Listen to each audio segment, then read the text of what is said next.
नमस्कार. मकर राशीच्या जातकांनो, मकर राशींच्या व्यक्तींनो, श्री गणेशाय नमः. जर तुम्हाला असं वाटत असेल की प्रत्येक वेळी तुमची चांगुलपणा, प्रामाणिकपणा आणि विश्वास याचाच काही लोक गैरफायदा घेत आहेत, तर आजचा हा व्हिडिओ तुमच्यासाठी अत्यंत महत्त्वाचा ठरू शकतो. 2 ऑगस्टच्या संकष्ट चतुर्थीनंतर निर्माण होणारे काही ग्रह संकेत हे मकर राशींच्या अनेक व्यक्तींना एक गंभीर इशारा देत असल्याचे पारंपरिक ज्योतिषशास्त्रात मानले जाते. हे संकेत सांगतात की तुमच्या आयुष्यात अशा 2 व्यक्ती असू शकतात ज्या वरकरणी तुमच्या हितचिंतकासारख्या वाटतील, पण त्यांच्या वागण्यातून तुमचा विश्वास डळमळीत होण्याची शक्यता निर्माण होऊ शकते. या व्हिडिओमध्ये आपण त्या 2 प्रकारच्या व्यक्तींची ओळख, त्यांची लक्षणे, त्यांच्यापासून सावध राहण्याची कारणे आणि श्री गणेशांच्या कृपेने स्वतःचे संरक्षण कसे करावे हे सविस्तर जाणून घेणार आहोत. त्यामुळे हा व्हिडिओ शेवटपर्यंत नक्की पहा, कारण शेवटी मी एक असा महत्त्वाचा अत्यंत उपाय तुम्हाला सांगणार आहे जो या काळात तुम्हाला अधिक संयमी आणि सजग राहण्यास मदत करू शकतो. जय श्री. तुम्ही श्री गणेशांवर श्रद्धा ठेवत असाल तर कमेंट्समध्ये ओम गण गणपते नमः अवश्य टाईप करा किंवा जय श्री गणेश असे टाईप करा. चला तर मग आता जाणून घेऊया मकर राशींसाठी संकष्ट चतुर्थीचा हा विशेष संदेश. मकर राशीचा स्वामी शनी आहे. शनी हा कर्म, शिस्त, न्याय आणि संयमाचा ग्रह मानला जातो. त्यामुळे मकर राशींच्या व्यक्ती आयुष्यात कोणतीही गोष्ट शॉर्टकटने मिळवण्यापेक्षा मेहनतीवर विश्वास ठेवतात. परंतु अनेकदा त्यांचा हाच सरळ आणि प्रामाणिक स्वभाव काही लोक स्वतःच्या फायद्यासाठी वापरण्याचा प्रयत्न करतात.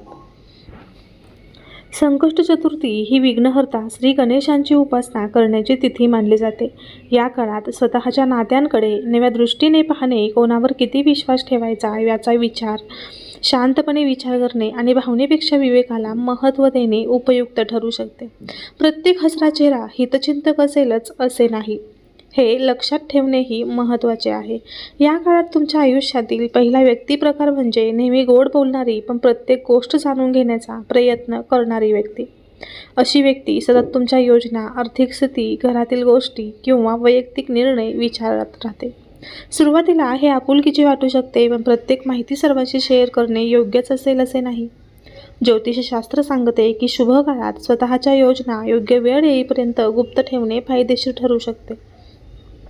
त्यामुळे या संकष्ट चतुर्थीनंतर कोणाशी किती माहिती शेअर करायची याबाबत थोडी अधिक सावधगिरी बाळगणे उपयोगी ठरू शकते. आता दुसरा व्यक्ती प्रकार म्हणजे गरज पडली कीच तुमची आठवण काढणारी व्यक्ती. अशी व्यक्ती तुमच्याशी प्रेमाने वागते, पण बहुतेक वेळा स्वतःचा फायदा असेल तेव्हाच संपर्क करते. काम झाल्यावर मात्र ती पुन्हा दूर जाते आणि अशा परिस्थितीत कोणावर संशय घेण्याऐवजी त्यांच्या वागण्यातील सातत्य पाहणे महत्त्वाचे असते. जो माणूस आनंदात, अडचणीत आणि साध्या दिवसातही तुमच्या पाठीशी उभा राहतो त्याच्यावर विश्वास ठेवणे हे अधिक योग्य ठरते. संकष्ट चतुर्थीचा हा संदेश म्हणजे नाती तोडण्याचा नाही, तर ते अधिक शहाणपणाने समजून घेण्याचा आहे. मकर राशींच्या व्यक्तींनो, या काळात आर्थिक व्यवहार, भागीदारी आणि उधार देणे घेणे यामध्ये विशेष काळजी घेणे आवश्यक ठरू शकते. केवळ भावनेच्या भरात किंवा नात्यांच्या आधारावर मोठे निर्णय घेऊ नका. प्रत्येक गोष्ट स्पष्टपणे समजून घेतल्यानंतरच पुढे जा. श्री गणेश बुद्धीचे देवता मानले जातात. त्यामुळे या संकष्ट चतुर्थीच्या काळात विवेक, संयम आणि स्पष्ट विचार या तिन्ही गोष्टी तुमची सर्वात मोठी ताकद ठरू शकतात. योग्य निर्णय हे अनेकदा मोठ्या अडचणी टाळण्यास मदत करतात. मकर राशीच्या जातकांनो, इथे एक गोष्ट विशेष लक्षात घ्या. या व्हिडिओचा उद्देश कोणत्याही व्यक्तीबद्दल भीती निर्माण करणे नाही, तर उलट आपल्या आयुष्यातील नाती अधिक समजूतदारपणे पाहण्याची प्रेरणा देणे हा आहे. प्रत्येक व्यक्ती वाईट असतेच असे नाही, पण प्रत्येकावर डोळे झाकून विश्वास ठेवणेही योग्य नसते. संकष्ट चतुर्थीचा संदेश आपल्याला हेच शिकवतो की श्रद्धेसोबत विवेकही तितकाच आवश्यक आहे. जेव्हा आपण योग्य वेळी योग्य व्यक्ती ओळखतो तेव्हा अनेक अडचणी ह्या आपोआप दूर होतात आणि आयुष्य अधिक शांत, सुरक्षित आणि समाधानकारक बनते. आता आपण पुढे व्हिडिओमध्ये मकर राशीसाठी करिअर, धनयोग, कौटुंबिक जीवन, ग्रह संकेत आणि शेवटी श्री गणेशांचा अत्यंत महत्त्वाचा संदेश जाणून घेणार आहोत. त्यामुळे हा व्हिडिओ पुढे कंटिन्यू नक्की पहा. मकर राशीच्या व्यक्तींनो, आता सर्वात महत्त्वाच्या संकेताकडे लक्ष द्या. ज्योतिषशास्त्रानुसार संकष्ट चतुर्थीनंतर तुमच्या आयुष्यात अशी वेळ येऊ शकते जेव्हा तुमच्या विश्वासाची खरी परीक्षा होईल. या काळात एखादी व्यक्ती तुमच्या जवळ येऊन तुमच्याकडून सल्ला, मदत किंवा वैयक्तिक माहिती मिळवण्याचा प्रयत्न करू शकते. सुरुवातीला तिचा हेतू चांगला वाटेल, पण नंतर त्या माहितीचा उपयोग स्वतःच्या फायद्यासाठी देखील केला जाऊ शकतो. म्हणून या काळात प्रत्येक गोष्ट प्रत्येकाला सांगणे टाळा. विशेषतः आर्थिक योजना, नवीन काम, घरातील निर्णय किंवा भविष्यातील योजना शक्य तितक्या मर्यादित लोकांपर्यंतच ठेवा. ज्योतिषशास्त्र सांगते की योग्य वेळी केलेले मौनही अनेक संकटांपासून संरक्षण करते. तुम्ही याच्याशी सहमत असाल तर व्हिडिओला एक लाईक नक्की करा आणि कमेंट बॉक्समध्ये मी सहमत आहे असे नक्की टाईप करा. भाग्यवान ठराल. आता तुम्हाला प्रश्न पडला असेल की या दोन व्यक्तींना कसं ओळखायचं. पहिली व्यक्ती अशी असते जी तुमच्या यशावर समोरून आनंद व्यक्त करते, पण तुमच्या प्रगतीनंतर तिच्या बोलण्यात सूक्ष्म बदल दिसू लागतात. ती वारंवार तुमची तुलना इतरांशी करते, तुमच्या निर्णयांवर शंका घेते किंवा नकळत तुमचा आत्मविश्वास कमी करण्याचा ती प्रयत्न करते. अशा व्यक्ती नेहमी उघडपणे विरोध करत नाहीत, पण त्यांच्या शब्दांमधून नकारात्मकता जाणवू लागते. संकष्ट चतुर्थीचा संकेत असा आहे की अशा वागणुकीकडे दुर्लक्ष करू नका. कोणताही निष्कर्ष काढण्यापूर्वी शांतपणे निरीक्षण करा. दुसरी व्यक्ती अधिक धोकादायक ठरू शकते. ही व्यक्ती तुमच्या प्रत्येक अडचणीत सहानुभूती दाखवते, पण तुमच्या प्रत्येक गोष्टीची माहिती इतरांपर्यंत पोहोचते. तुम्ही कोणाला सांगितले नाही तरी तुमच्या घरातील किंवा कामातील गोष्टी बाहेर कशी पोहोचतात असा प्रश्न तुम्हाला पडू शकतो. म्हणून या काळात तुमच्या मनातील प्रत्येक गोष्ट प्रत्येकासमोर मांडण्याऐवजी विवेकाने वागा. प्रत्येक हसरा चेहरा विश्वासू असेलच असे नाही आणि प्रत्येक शांत व्यक्ती तुमची विरोधक असेलच असेही नाही. म्हणून व्यक्तीचे बोलणे नव्हे तर तिचे सातत्यपूर्ण वर्णन लक्षात घ्या. मकर राशींच्या व्यक्तींनो, याचा अर्थ असा नाही की प्रत्येकावर संशय घ्यावा. उलट श्री गणेशांचा संदेश असा आहे की विश्वास ठेवा, पण विवेकही सोबत ठेवा. या काळात नाती तोडण्याची गरज नाही, मात्र मर्यादा ठेवणे आवश्यक आहे. आर्थिक व्यवहार लेखी ठेवा. महत्त्वाचे निर्णय कुटुंबातील विश्वासू व्यक्तींशी चर्चा करून घ्या आणि भावनेच्या भरात कोणालाही मोठे आश्वासन देऊ नका. अनेक वेळा नुकसान हे शत्रूंमुळे होत नाही तर आपल्या अतिविश्वासामुळे होते. त्यामुळे हा काळ संयमाने आणि शहाणपणाने हाताळणेच तुमच्यासाठी अधिक लाभदायक ठरू शकते. आणि आता एक अत्यंत महत्त्वाचा ग्रहसंकेत. संकष्ट चतुर्थीनंतर जर एखाद्या व्यक्तीच्या वागण्यात अचानक बदल जाणवू लागला, ती व्यक्ती वारंवार तुमच्या वैयक्तिक गोष्टी जाणून घेण्याचा प्रयत्न करू लागली किंवा तुमच्या निर्णयांमध्ये अनावश्यक हस्तक्षेप करू लागली, तर त्या संकेतांकडे दुर्लक्ष करू नका. घाईघाईने नाते तोडू नका, पण थोडे अंतर ठेवून परिस्थितीचे निरीक्षण करा.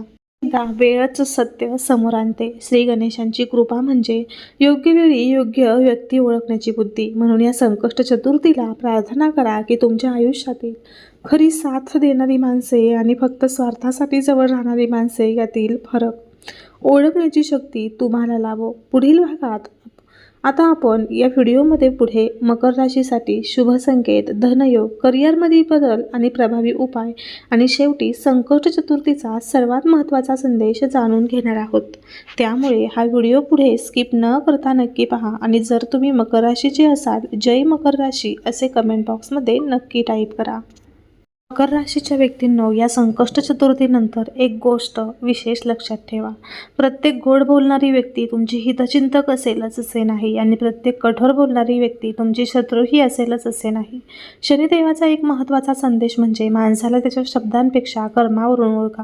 जो व्यक्ती तुमच्या अनुपस्थितीत तुमचा आदर करतो, तुमच्या यशाने मनापासून आनंदी होतो आणि अडचणीच्या काळात तुमच्या पाठीशी उभा राहतो, त्याच्यावर विश्वास ठेवण्यास हरकत नाही. परंतु जो वारंवार तुमच्या मनात इतरांविषयी शंका निर्माण करतो, तुमची गोपनीय माहिती जाणून घेण्याचा प्रयत्न करतो किंवा तुमच्या निर्णयांमध्ये गोंधळ निर्माण करतो, त्याच्याशी थोडे अंतर ठेवणे हे अधिक योग्य ठरू शकते. या काळात करिअर आणि आर्थिक बाबतीत काही नवीन संधी निर्माण होण्याची शक्यता आहे, मात्र प्रत्येक संधी सर्वांसमोर सांगण्याची घाई करू नका. काही वेळा काम पूर्ण होण्यापूर्वीच त्याची चर्चा केल्याने अनावश्यक अडथळे निर्माण होतात, असे अनेकांना अनुभवातून जाणवते. म्हणून या संकष्ट चतुर्थीनंतर तुमच्या योजना, गुंतवणूक किंवा तुमच्या नवीन कामाबद्दल फक्त विश्वास आणि आवश्यक व्यक्तींशीच चर्चा करा. श्री गणेशांना बुद्धीचे अधिपती मानले जाते आणि म्हणूनच या काळात विवेकाने घेतलेला निर्णय हा भविष्यात मोठा लाभ देऊ शकतो. अनेक जण विचारतील, या दोन व्यक्तींची ओळख नक्की कशी पटेल? तर त्यासाठी एक सोपा संकेत लक्षात ठेवा. पहिली व्यक्ती तुमच्या यशाची बातमी ऐकून वरवर आनंद व्यक्त करेल, पण लगेच तुमच्या निर्णयांमध्ये उणे-धुणे काढण्याचा प्रयत्न करेल. दुसरी व्यक्ती सतत तुमच्या वैयक्तिक आयुष्याबद्दल, पैशांबद्दल किंवा घरातील गोष्टींबद्दल जास्त चौकशी करेल. हे संकेत दिसले म्हणजे ती व्यक्ती नक्कीच वाईट आहे असा निष्कर्ष काढू नका, पण अशा वेळी संयम बाळगा, निरीक्षण करा आणि महत्त्वाच्या गोष्टी शेअर करताना अधिक सावध राहा. शनीचा प्रभाव आपल्याला घाईने नव्हे तर विचारपूर्वक निर्णय घेण्याची शिकवण देतो. या संकष्ट चतुर्थीला एक साधा पण अर्थपूर्ण आध्यात्मिक उपाय करा. शक्य असल्यास श्री गणेशांना दुर्वा आणि मोदक अर्पण करा किंवा मनापासून प्रार्थना करा. त्यानंतर काही क्षण शांत बसून स्वतःलाच एक प्रश्न विचारा, मी कोणावर गरजेपेक्षा जास्त विश्वास तर ठेवत नाही ना? अनेकदा उत्तर आपल्या मनातच दडलेलं असतं. हा उपाय कोणाला दोषी ठरवण्यासाठी नाही, तर स्वतःमध्ये विवेक, संयम आणि योग्य निर्णय क्षमता वाढवण्यासाठी आहे. श्रद्धा आणि सजगता ह्यांचा समतोल राखल्यास अनेक अडचणी या टाळता येऊ शकतात.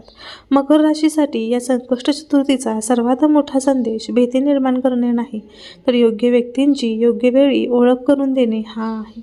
आयुष्यात प्रत्येक व्यक्ती तुमच्यासाठी सारखी नसते. काही जण तुमच्या प्रगतीत खंबीरपणे साथ देतात, तर काही जण नकळत किंवा स्वार्थापोटी तुमचा विश्वास वापरण्याचा प्रयत्न करू शकतात. त्यामुळे कोणावरतीही अंधविश्वास ठेवू नका आणि प्रत्येकावर संशयही घेऊ नका. शांतपणे निरीक्षण करा आणि विवेकाने निर्णय घ्या आणि श्री गणेशांवरील श्रद्धा कायम ठेवा. कमेंट बॉक्समध्ये नक्की टाईप करा, जय श्री गणेश. योग्य वेळी घेतलेला एक शहाणपणाचा निर्णय अनेक मोठ्या अडचणींपासून तुमचे रक्षण करू शकतो. मकर राशींच्या व्यक्तींनो, आज आपण संकष्ट चतुर्थीबद्दलचे काही महत्त्वाचे ज्योतिषीय संकेत जाणून घेतले. लक्षात ठेवा, ज्योतिषशास्त्र हे भविष्य निश्चित करणारे साधन नाही, तर योग्य दिशा दाखवणारे मार्गदर्शन आहे. ग्रहसंकेत आपल्याला सजग राहण्याची प्रेरणा देतात, पण अंतिम परिणाम आपल्या निर्णयांवर, कृतीवर आणि विवेकावर अवलंबून असतो. जर हा व्हिडिओ तुम्हाला उपयुक्त वाटला असेल तर कमेंट्समध्ये ओम गण गणपते नमः अवश्य लिहा. तसेच तुमचा अनुभव किंवा मतही शेअर करा आणि अशाच राशी भविष्य, ग्रहगोचर, संकष्ट चतुर्थी, अमावस्या, पौर्णिमा आणि धार्मिक विशेष दिवसांवरील माहितीपूर्ण व्हिडिओज पाहण्यासाठी आपल्या चॅनलला सबस्क्राईब करा आणि बेल आयकॉन दाबायला विसरू नका. श्री गणेश आणि शनिदेवांची कृपा तुमच्या कुटुंबावर सदैव राहो हीच प्रार्थना. गणपती बाप्पा मोरया, मंगलमूर्ती मोरया. जय श्री गणेश.